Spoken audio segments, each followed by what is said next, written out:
I was extremely impressed by the dynamism, the enthusiasm, the commitment of participants coming from different civil society organizations and trade unions in participating in this workshop, this engagement.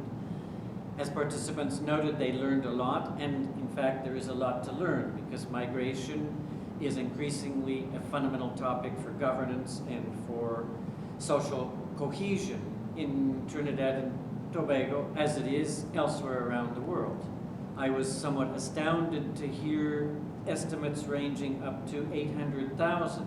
as the number of people of Trini origin, either born in Trinidad or Tobago, or the children born abroad of parents born in this country who are living abroad. 800,000 represents something like 60% in addition to the 1.3 million people registered by the census of 2 years ago as inhabitants of Trinidad and Tobago Islands. But what's next, I think the participants themselves answered in the final concluding session, where our exercise consisted of asking each participant to identify the 3 urgent priority issues or tasks that they or their organization were addressing or needed to see addressed in the area of migration. And in fact, although each organization reflected its own specific interest and priorities, there was a clear convergence of nearly everyone around several points. First point, that the law and conventions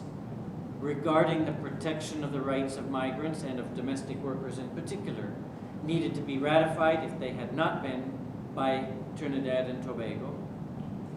And equally importantly,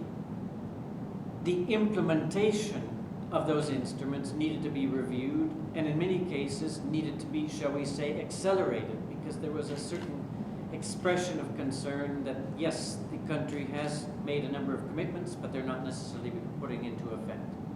A second concern that seemed relatively common was a concern to look at certain specific groups of people in migration or migratory related situations who were particularly at risk of exploitation or abuse, namely domestic workers, many of whom were migrants, and there are a number of Trinis working elsewhere in the Caribbean as domestic workers, whose protection, recognition of the fact that their work is work and the protection of the rights at work needs to be addressed. Similarly, people in detention, and a particular concern was raised that there seems to be a rather discriminatory treatment against Africans who arrive in this country, and who are in some cases without much more than an arbitrary decision of people who receive them. They're put in detention, whereas people coming from other backgrounds might not be at all. A third area that was clearly signaled as a concern is the need for data. I cited a figure earlier, and it was clear that one can only cite some very rough estimates, that in order to have good policy and good practice in this country, on the part of government and on the part of civil society, there is a need to have data, research, facts, and the knowledge about what's really happening, not based on newspaper accounts, but on clear data. Another area of concern that was registered by a number of participants is the whole question of, how would I say, dealing with the issue of discrimination and recognizing that discrimination, including discrimination among different identity groups and discrimination particularly against certain groups of foreigners, exists in this country, and that the law provides for and the expectation of achieving a decent, just, and democratic society requires equality of opportunity and treatment, and that there is still some area or way to go to achieve that here, and that civil society in particular needs to address, figure out what the issues are, and how to move it forward. And finally, everyone agreed that there needs to be public education, consciousness raising, awareness building, so that the people of this country know that migration is already a major feature in development, and in the future will likely be far more critical to have the skills that are needed here that aren't produced here, and to ensure that Trinidadians going abroad, Trinis going abroad,